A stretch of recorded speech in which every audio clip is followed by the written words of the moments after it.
വരൂ. ചെറുക്കൻ എവിടെ നാടി? ചെറുക്കൻ അമേരിക്കയിലെ എഞ്ചിനീയറാ. അയ്യോ, ഞാൻ അവധിക്ക് വരുമ്പോ പാപ്പിച്ചായനെ ഞാൻ വിളിക്കും. ദേ, പാപ്പിച്ചായൻ ഫോൺ നമ്പർ ഒന്നും മാറ്റരുത്. ശ്ശോ.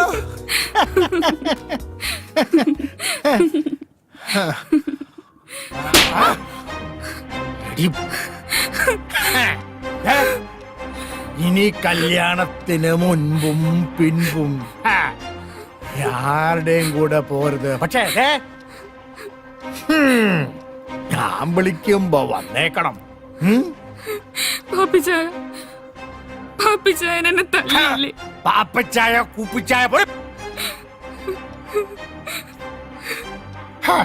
അവളുടെ കല്യാണവും കളവാണും പോയിക്കോടെ എന്റെ മുന്നിൽ നിന്ന്.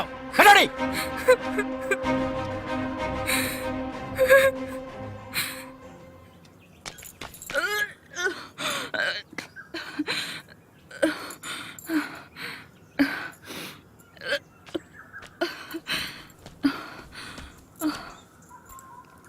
എന്തോ അരുതാത്ത ആഹാരം കഴിച്ചിട്ടുണ്ടോ? ഏയ്, ഇത് അരുതാത്ത ആഹാരം കഴിച്ചൊന്നുമല്ല. ഭദ്രേട്ടനൊരു അച്ഛനാവാൻ പോവാ. സത്യം? സത്യം. ഇപ്പൊ ജെസിയും കുട്ടിയും തിരിച്ചു കിട്ടിയില്ലേ? ഇനി താമസിക്കാൻ പറ്റില്ല. രജിസ്റ്റർ മാരേജ് ഉടനെ നടത്തണം. സമൂഹത്തിനും നിയമത്തിനും മുമ്പിൽ എനിക്കും ഒരു ബലം വേണം. അതുകൊണ്ട് അടുത്ത ദിവസം തന്നെ നടത്തണം.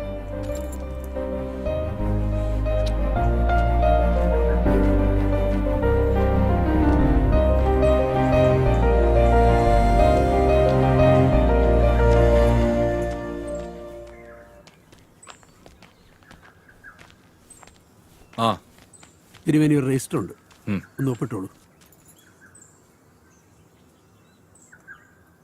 ശരിയെന്ന്.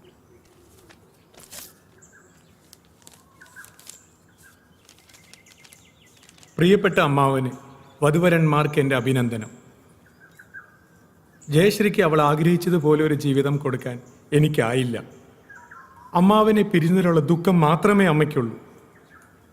അമ്മ എൻ്റെ അടുത്തുണ്ട്.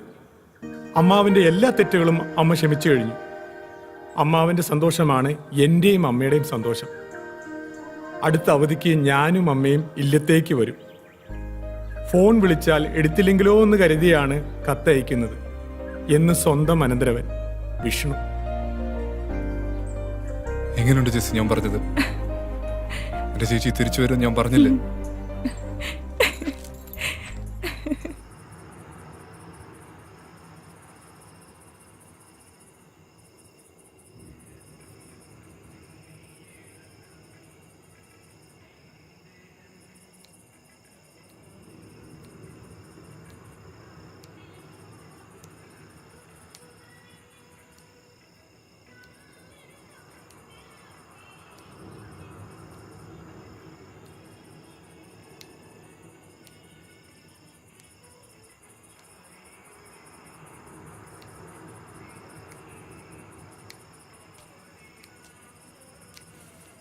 ആ,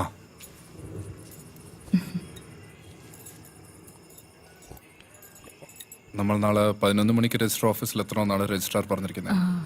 11:30 നമ്മളുടെ കല്യാണം നടക്കും. അവിടെ നിന്ന് നമ്മൾ നേരെ ഗുരുവായൂർക്ക് പോകും. പിന്നെ അവിടെ നിന്ന് കൊടൈക്കനാൽ. അങ്ങനെ നമ്മളുടെ മധുവിധു തുടങ്ങും. അതെ ഏട്ടാ, മുല്ലപ്പൂ വാങ്ങിച്ചോ? അയ്യോ, അത് ഞാൻ കടയിൽ വെച്ച് മറന്നുപോയി. ആ കട അടയ്ക്കണതിന് മുമ്പ് ഞാൻ പോയി പെട്ടെന്ന് എടുത്തിട്ട് വരാം. അയ്യോ, ഇനി രാത്രി പോകേണ്ട ആവശ്യമില്ല.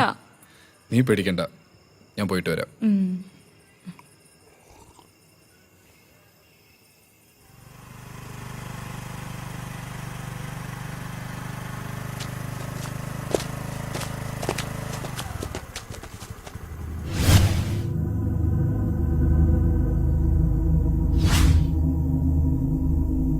ആരുടെ നീക്ക് വഴിമറടാ.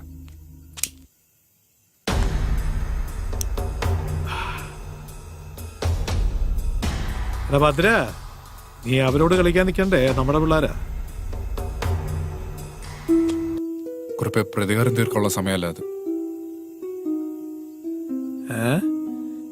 എടാ, നീ വിഷ്ണുവിന്റെ ഭാര്യയെ വെപ്പാട്ടിയായിട്ട് വെക്കുന്നവരെ ഞാൻ അറിഞ്ഞായിരുന്നു കേട്ടോ. പക്ഷേ നീ അവളെ കെട്ടാൻ പോകുന്നവരെ ഞാൻ ഇപ്പോഴാണ് അറിഞ്ഞത്. നല്ല കാര്യമാ. എടാ, ഞാൻ പരോളിൽ ഇറങ്ങിയതേ നമ്മൾ തമ്മിലൊന്ന് കാണാൻ വേണ്ടിട്ടാ. ഇറങ്ങി വാടാ ചേറ്റ്.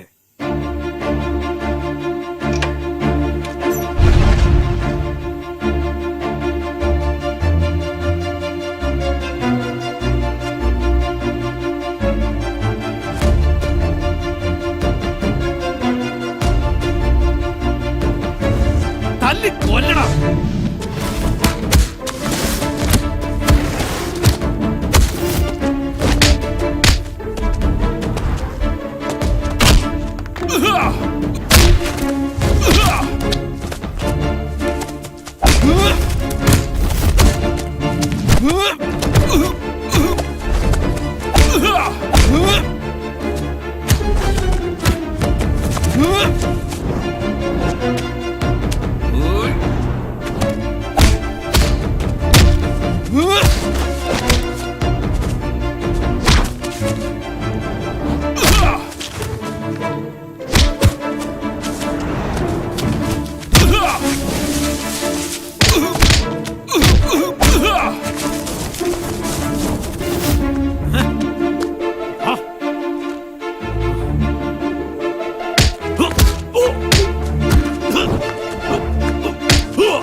മേലാൽ എന്റെ കൺമുമ്പിൽ വന്നാൽ വെട്ടി കേറിക്കളയും ഞാൻ.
പാപ്പച്ചേ ആ